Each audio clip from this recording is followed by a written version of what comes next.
ibu bapak anggota dewan yang terhormat dengan mitra kerjanya dalam hal ini Dinas Perintah terkait dengan bagaimana sesungguhnya Perda ini bisa mengatur secara komprehensif tentang pengelolaan pasar rakyat yang ada di Kabupaten Wajo ini. Nah, untuk itu saya kira sebelum kita memberikan kepada narasumber untuk memberikan kita perspektif terkait dengan pengelolaan pasar rakyat ini, saya mempersilahkan kepada Bapak Ketua Pansus, Bapak Insinyur Haji Sudirman Meru, untuk memberikan pandangan kepada kita semua, khususnya kepada teman-teman para peserta undangan diskusi pagi ini terkait dengan rancangan peraturan daerah tentang pengelolaan pasar rakyat ini. Dan inilah langkah yang kita laksanakan pada kesempatan ini. Betul yang disampaikan oleh moderator bahwa ini sudah dilakukan pembahasan dari teman-teman anggota pansus yang mewakili daerah pemilihannya masing-masing yang ada pasar di tempatnya. Dan tentu ini penyampaian informasi yang dibawa ke pansus berdasarkan dengan hasil pengamatannya masing-masing. Nah, untuk kesempatan ini kita menyatukan langkah kita bersama persepsi apa sebenarnya yang terjadi di tengah-tengah masyarakat, terutama dengan era pengelolaan pasar sekarang ini. Kami akan sampaikan kepada Bapak bahwa rancangan peraturan daerah nanti akan direvisi mengenai pemarkiran kendaraan di dalam pasar. Jadi saya ingin mengusulkan kalau bisa parkiran kendaraan di dalam pasar dikelola oleh pasar sendiri, bukan dari Dinas Perhubungan, karena masuk di wilayah pasar. Kalau misalnya di luar pasar itu terserah dari Dinas Perhubungan. Jadi hanya sekarang saya sampaikan khususnya parkir di dalam pasar dikelola oleh pengelola pasar.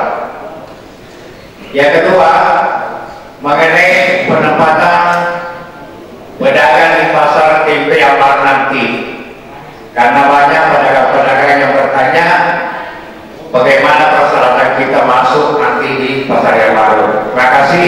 Assalamualaikum warahmatullahi wabarakatuh. Dari mana Pak? Nama dan tidak bisa jalan sejalan dengan dia. Kenapa? Itu ada alasan tertentu yang harus kami ungkapkan.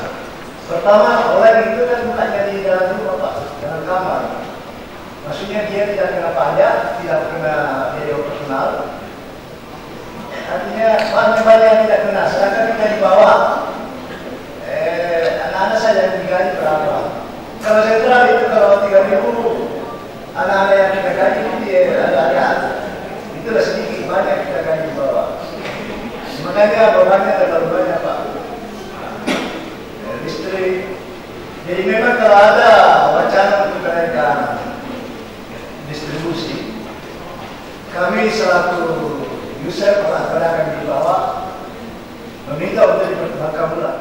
Yang saya hormati sebagai narasumber dan yang saya hormati juga para pelaku usaha, para insan, teman-teman dari PS, kemudian rekan-rekan dari SKP yang sempat hadir. Assalamualaikum warahmatullahi wabarakatuh. Alhamdulillah.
Jadi intinya lebih kepada terciptanya keamanan dan kenyamanan di dalam pasar. Mungkin itu dapat saya sampaikan. Terima kasih. Assalamualaikum warahmatullahi wabarakatuh. Waalaikumsalam. Ya, terima kasih. Rakorda ini tujuannya adalah bagaimana menciptakan kesejahteraan. Ya, karena konsep dasar dari hukum itu adalah hukum itu kan hanya alat untuk mencapai kesejahteraan. Jadi semua produk hukum itu muaranya adalah bagaimana menciptakan kesejahteraan, termasuk dengan perda ini. Perda ini adalah bagaimana supaya masyarakat mencapai kesejahteraan. Nah, tadi juga sudah banyak menyebut dasar hukum bahwa sebenarnya kalau kita melihat dasar hukum yang paling dasar itu ada di pasal 33 ayat 1 ayat 2 Undang-Undang Dasar 1945 yang menyebut bahwa perekonomian disusun sebagai usaha bersama berdasarkan asas kekeluargaan, cabang-cabang produksi yang penting bagi negara dan menghasilkan hajat hidup orang banyak dikuasai oleh negara. Nah, pasar ini adalah salah satu cabang ekonomi masyarakat, sehingga pasar itu perlu diatur oleh pemerintah. Ya, jadi sekali lagi karena pasar ini adalah cabang ekonomi, maka pasar itu perlu diatur diatur oleh pemerintah melalui peraturan. Nah, tadi di Kabupaten Majo ini sebenarnya sudah ada perda tentang pengelolaan pasar, itu perda nomor 17 tahun 2014. Tetapi karena adanya berbagai macam perubahan regulasi, sehingga perda ini perlu untuk dilakukan revisi, perlu untuk dilakukan perbaikan. Ya, karena peraturan daerah yang sudah lewat 50% yang perbaikan itu, maka harus dibuat ulang. Nah, perda ini mengalami seperti itu, sehingga dilakukanlah pembahasan perda yang baru. Nah, terakhir dasar hukumnya itu tadi sudah disebut ya, bahwa peraturan Menteri Dalam Negeri nomor 21 tahun 2021 itu peraturan tentang pasar yang paling terakhir. Nah, sekali lagi bahwa perda ini itu tujuan ideal atau kondisi ideal yang ingin diciptakan dari perda ini, yang pertama itu menjaga stabilitas perekonomian dan meningkatkan pendapatan masyarakat untuk kesejahteraan. Jadi sekali lagi bahwa kalau nantinya perda ini dijalankan dengan baik, maka itu kondisi ideal yang tercipta adalah ada stabilitas perekonomian.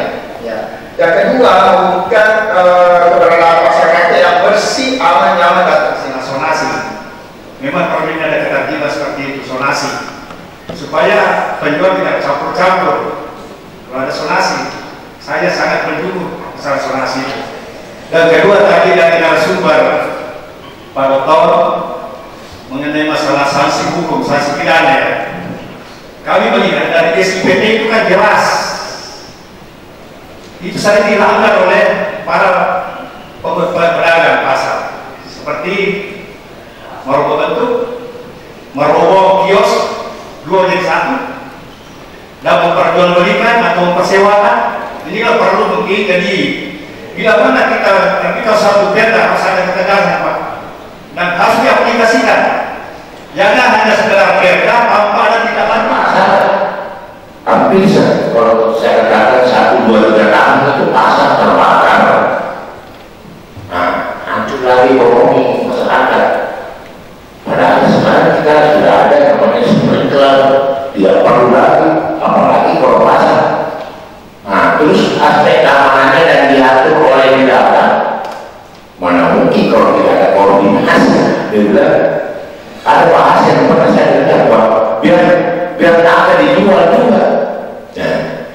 Biar tak ada diperjualbelikan. Jadi tadi aspek keamanannya, kemudian aspek penaturannya.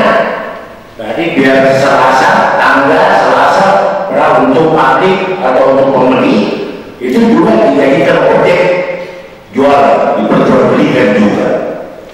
Nah, inilah yang kami ingin sampaikan, bahwa tadi perencanaan banyak membahas soal ini, saya membahas soal keamanan dan fungsinya. Saya rasa itu demikian. Terima kasih. Assalamualaikum. Ketua Pansus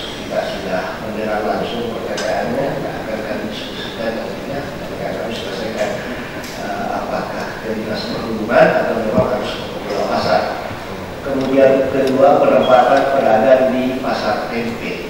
Jadi penempatan pedagang di pasar tempe tentu saja kita prioritaskan para pedagang pemegang SK atau pemegang surat tempat di sana. Itu yang ingin akan kami lakukan di sana, dan kami meminta tentu saja meminta bantuan dari teman-teman pemerhati dalam hal ini. Dampingi kami dengan ketua komisi mitra kami juga pasti akan segera lebih mengutamakan atau memprioritaskan yang memiliki surat atau izin tempat, memberikan bantuan karena belum sampai kepada masa kontraknya. Alhamdulillah setelah sudah berakhir kemarin, tentu apa yang menjadi harapan pedagang pasar sentra akan menjadi perhatian dari Dinas Perindak dan UKM.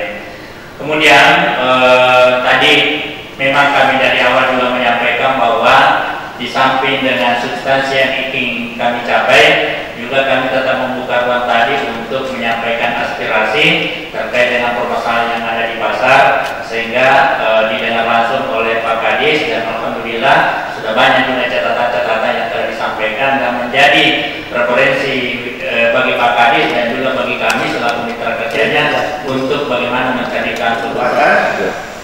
Karena kalau yang lalu itu bisa sampai bahkan lebih. Di PT ini 4. Kalau di PT 4, tapi kalau dalam hal ini yang biasa kita dengar ada yang lebih tempat yang dikuasai. Jadi sehingga pemerintah mengusulkan ini, dan pertimbangannya ini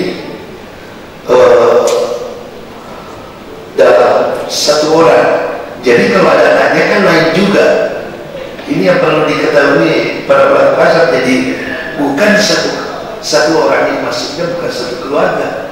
Bisa saja dalam satu rumah ada anaknya dan dia berusaha juga di pasar, maka dia berhak untuk mendapatkan juga apa yang ada di ayat 5 ini. Itu yang kedua, yang perlu sebenarnya kita minta masukan-masukan dari para pelaku pasar. Karena pengalaman kita, terus terang saya pribadi tidak pernah berada di komisi yang menangani pasar, tetapi berdasarkan pengalaman kita yang kami dengar, khususnya pasar yang mendapat renovasi itu tidak ada. Kalau dalam banunya DJK ada yang merocak, mulai masyarakat apanya, pasar Siba tadi seperti disebut Pambar Sose, pasar Belama, Manyam Pajo, Kampiri. Mudah-mudahan pasar tempe tidak akan begitu nanti. Alhamdulillah baru kami tadi melakukan tahapan dari penyelesaian Raperda, yaitu terkait dengan pengelolaan pasar, yaitu diskusi publik yang telah kami laksanakan, di mana kepada pasal-pasal yang menjadi perdebatan pada saat kami rapat, itulah yang kami minta partisipasi dan masukan daripada para pelaku pasar, dan juga terkait dengan permasalahan-permasalahan yang terjadi di pasar juga telah kami buka ruang tadi untuk menjadikan referensi dalam rangka penyelesaian tentang permasalahan yang ada di tengah-tengah masyarakat, terutama di dalam pasar. Alhamdulillah kami merasa bersyukur karena pelaku pasar yang kami undang betul-betul memberikan masukan, kontribusi, pemikiran yang akan menjadi dasar bagi kami untuk penyempurnaan daripada Raperda yang kami bahas ini untuk menjadi suatu perda. Sekira inilah yang kami sampaikan. Mudah-mudahan ini perda yang lahir ini akan memberikan kemaslahatan ekonomi kepada pengguna atau pelaku pasar yang ada di Kabupaten Wajo. Sekian, wassalamualaikum warahmatullahi wabarakatuh.